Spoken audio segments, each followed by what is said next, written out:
요즘 한국 부동산 시장을 보면요. 정말 하나의 거대한 미스터리 같다는 생각 안 드세요?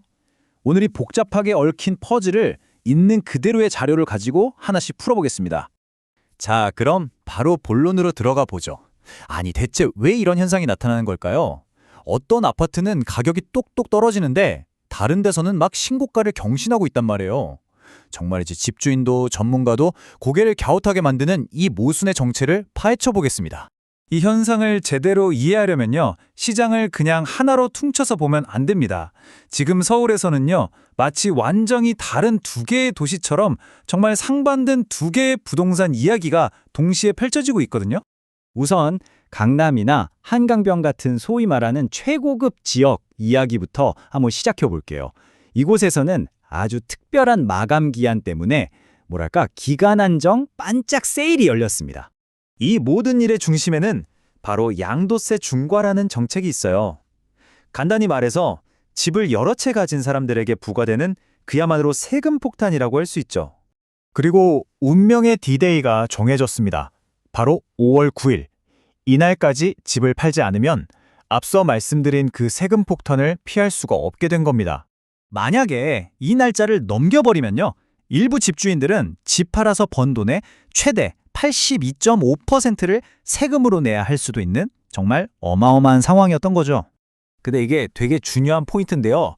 전문가들은 이걸 절대 패닉셀링, 그러니까 공황 상태에서 막 집을 던지는 걸로 보지 않아요.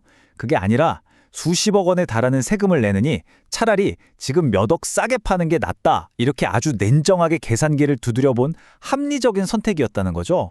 하지만 이런 급매물을 잡을 수 있는 기회의 창은 정말 짧았습니다. 진짜 좋은 물건들은 이미 3월 초에 싹 사라졌다고 해요.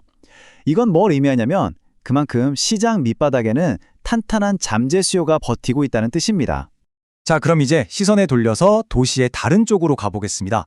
바로 15억 원 이하의 중저가 시장인데요. 여기서는 이야기가 완전히 180도 달라집니다. 이쪽 시장을 뜨겁게 달구는 건 바로 신혼부부 같은 실수요자들이에요. 화면에 나오는 것처럼 이분들의 여정이 참 험난합니다.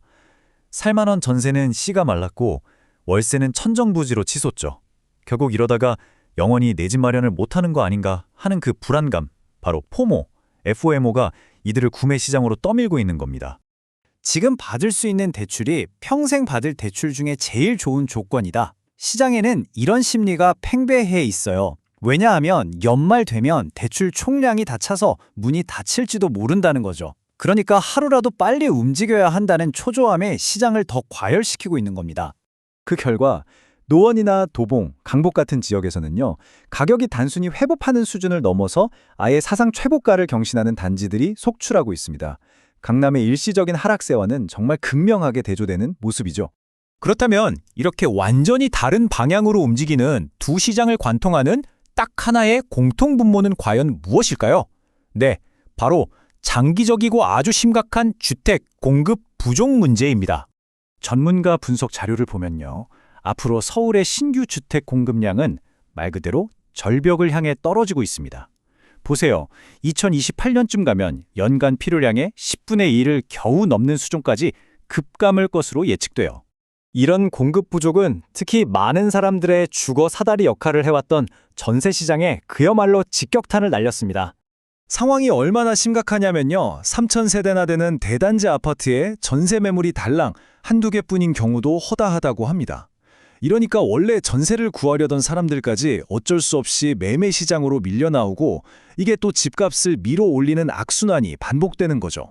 자, 이 표를 한번 보세요. 이게 진짜 흥미로운 지점인데 정부 정책의 원래 의도와 시장의 현실이 얼마나 다르게 나타나는지를 딱 보여주거든요. 전문가들 분석에 따르면요. 고가 시장을 잡으려고 15억 대출 상한을 걸었더니 오히려 그 수요가 전부 중저가 시장으로 몰려서 거기가 불타올랐고요. 또 양도세 때문에 매물이 나오길 기대했는데 잠깐 반짝하더니 집주인들이 매물을 싹 걷어들여서 공급이 더 줄어드는, 그러니까 의도와는 정반대의 결과가 나왔다는 겁니다. 그래서 가장 중요한 질문이죠. 그래서 앞으로 시장은 대체 어떻게 될까요? 전문가들의 전망은 꽤 명확합니다. 한마디로 양극화가 훨씬 더 심해질 거라는 거죠. 보시는 것처럼 고가 시장은 매물이 잠기면서 거래가 꽁꽁 얼어붙는 반면에 중저가 시장은 심각한 전세난까지 겹치면서 계속해서 상승 압력을 받을 거라는 예측입니다. 결국 이 모든 상황을 종합해 보면 이런 질문을 던지게 됩니다. 서울 부동산 시장의 최종 승자는 과연 누가 될까요? 시장을 어떻게든 통제하려는 정책일까요? 아니면 거스를 수 없는 수요와 공급이라는 시장의 근본적인 힘일까요? 이 질문에 대한 답이 앞으로의 시장 방향을 결정하게 될 겁니다.